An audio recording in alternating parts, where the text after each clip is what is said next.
পিঠাগুলো এক এক করে ভিজে শিরাতে ডুবিয়ে দেবে। খাবে খাবে। ক্ষীর দেওয়া যায়, নারকেলের পুরো দেওয়া যায়, দুধের ক্ষীরও দেওয়া যায়, যার যেটা ইচ্ছে। খেজুরের গুড়ের সিজন, তাই খেজুরের গুড় দিয়ে বানিয়েছি। খেজুরের গুড় না দিলে চিনি দিয়েও করা যায়। এখন জলটা সিদ্ধ হয়ে গেছে, পিঠাটা এখন স্টিমারে দিয়ে দেব। শুভ মকর সংক্রান্তি, সবাইকে প্রীতি ও শুভেচ্ছা জানাই। আজকে বানাবো রাঙা আলুর রসবড়া, ক্ষীরের পাটিসাপটা আর সিদ্ধ পুলি, 3টি পিঠা বানাবো আজকে।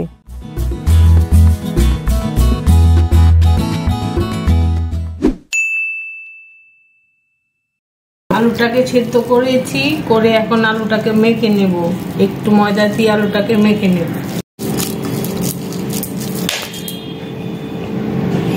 এটা কি ময়দা, বললাম না, একটু ময়দা দিয়ে বাইন্ডিং করব, হাতে যেন না লাগে।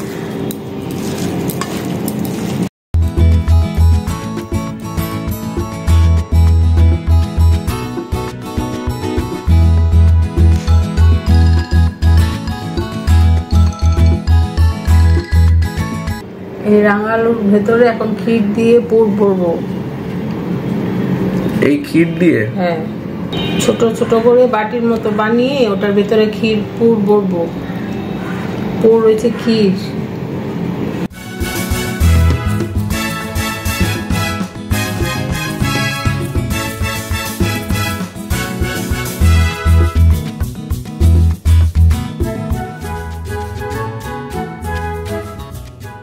মুখটাকে বন্ধ করে, ভালো করে মুখটাকে বন্ধ করে দেব। সিদ্ধ পুলি শেপে আনবো।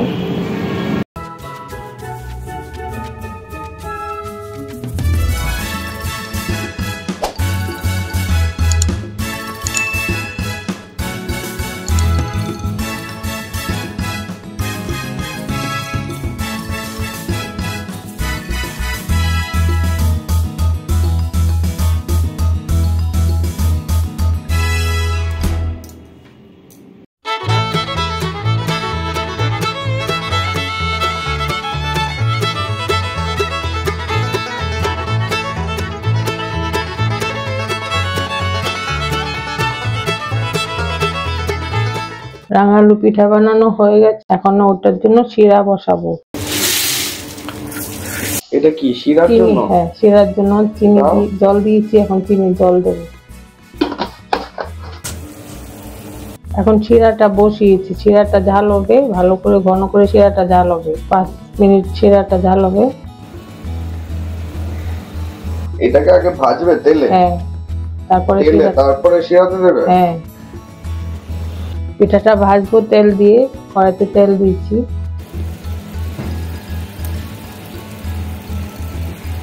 কি তেল এটা? সাদা তেল।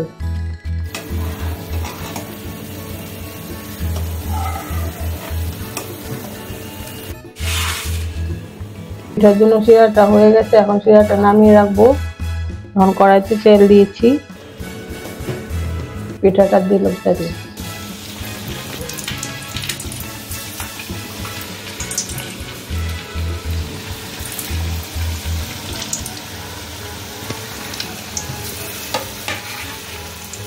পিঠাটা একটু লাল করে ভেজে নেব।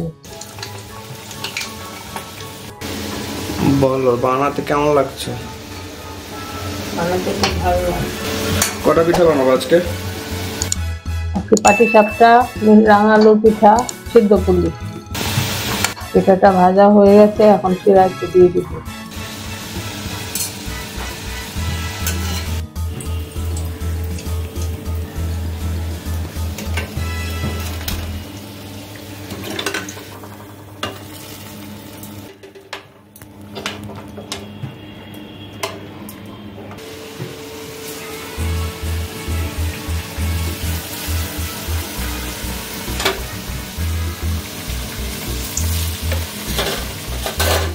ওইটা কি করতে হবে এখনো? এখনো কিছু করতে হবে না, এখন শিরার মধ্যে রস, পিঠাটা দিয়ে দিচ্ছি, এখন পিঠাটার রস খাবে। শিরাটা এটা যদি গুড় দিয়ে বানায়? হ্যাঁ, গুড় দিয়ে দেওয়া যায়, চিনি দিয়ে দেওয়া যায়। যে যেটা খেতে ভালোবাসে। এটা কতক্ষণ থাকবে? এটা যত বেশি থাকবে তত রসটা ভিতরে যাবে। 1 ঘন্টা তো মিনিমাম। কিন্তু পিঠাগুলো এক এক করে ভেজে শিরাতে ডুবিয়ে দেবো। খাবে খাবে।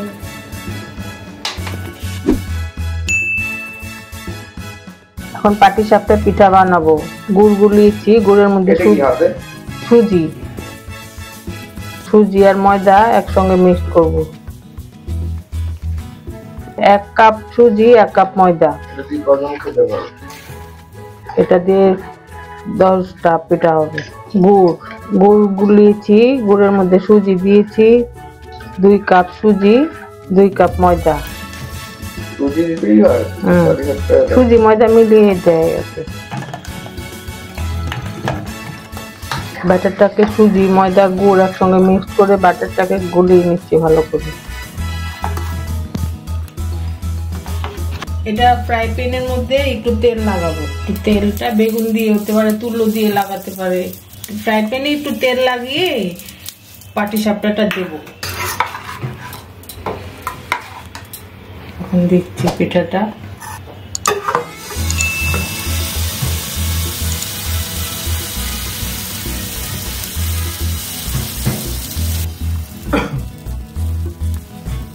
ক্ষীর দেওয়া যায়, নারকেলের পুরো দেওয়া যায়, দুধের ক্ষীরও দেওয়া যায়, যার যেটা ইচ্ছে।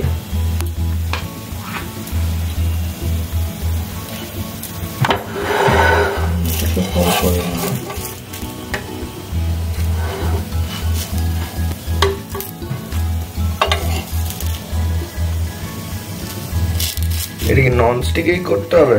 ননস্টিকে একটু ভালো হয়, পিঠাটা লাগে না। লোহার কড়াইতেও হয় কিন্তু ননস্টিকটা বেশি ভালো হয়।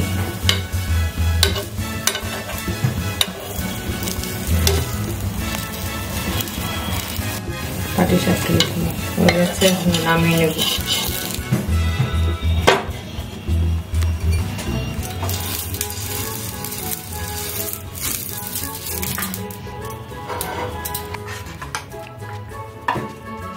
আবারও একইভাবে আরেকটা পিঠা দিয়েছি।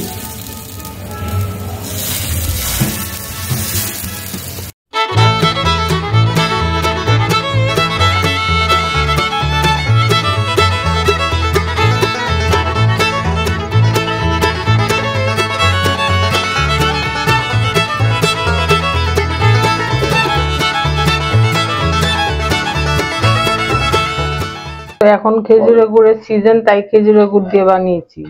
খেজুরের গুড় না দিলে চিনি দিয়েও করা যায়। আমি এটা খেজুরের গুড় দিয়ে বানিয়েছি। এখন খেজুরের গুড়ের সিজন, তাই খেজুরের গুড় দিয়ে বানিয়েছি। খেজুরের গুড় যদি কেউ না দিতে চায় চিনি দিয়েও বানানো যাবে।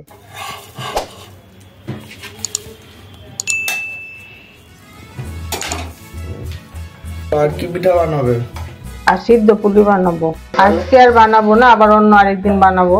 অনেক রকমের পিঠা বানানো হয়। মুগ ডাল দিয়ে পিঠা, চিড়ের পুলি, ক্ষীরের পিঠা, ক্ষীরের মালপোয়া, তারপরে বিরলির ডালের রসবড়া, অনেক ধরনের পিঠা আমরা খেয়েছি ছোটবেলা। আমাদের এখানে পাটিসাপটা, ক্ষীর দেওয়া পাটিসাপটা আর এখানে রাঙা আলুর রসবড়া বানানো হয়ে গেছে।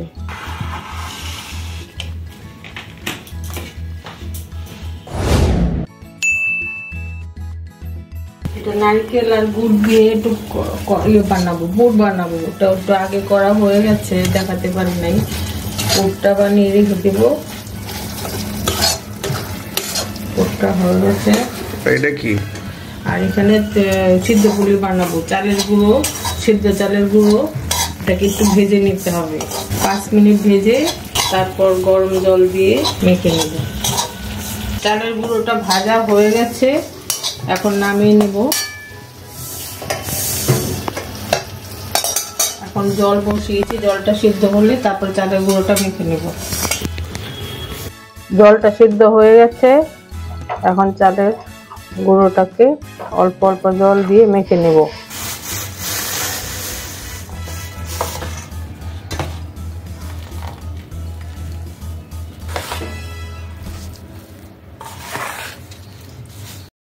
চালের গুঁড়োটা জল দিয়ে মেখে নিয়েছি, এখন ঠান্ডা হয়ে গেছে। এখন এটাকে পিঠার একটা ডো তৈরি করব। এটাকে এখন আস্তে আস্তে করে ছোট ছোট করে সিদ্ধ পুলি বানাবো। এই তো পিঠাটাকে এখন এরকম রাউন্ড গোল করে একটা বাটির শেপ তৈরি করব। বাটির শেপ তৈরি করে এর ভেতরে নারকেলের পুর ঢোকাবো। এই একটা বাটির শেপ তৈরি করেছি, এখন এর ভেতরে পুর ঢোকাবো, নারকেলের পুর ঢোকাবো। পুরটা ঢুকিয়ে এখন আস্তে আস্তে করে মুখটা ভালো করে বন্ধ করে দেব।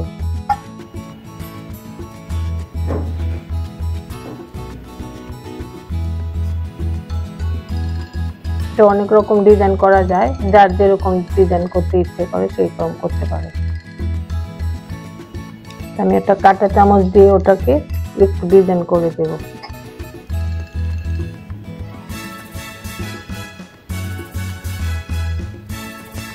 হয়ে গেল একটা পিঠা। একই রকম ভাবে আরেকটা পিঠা তৈরি করে নেব, ওটাকে একটু ডিজাইন করে দেব।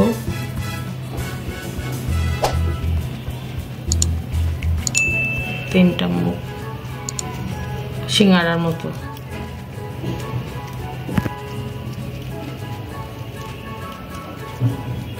অনেক রকমের নকশা করা যায়, যে যেরকম ইচ্ছে করে সেরকম করতে পারে।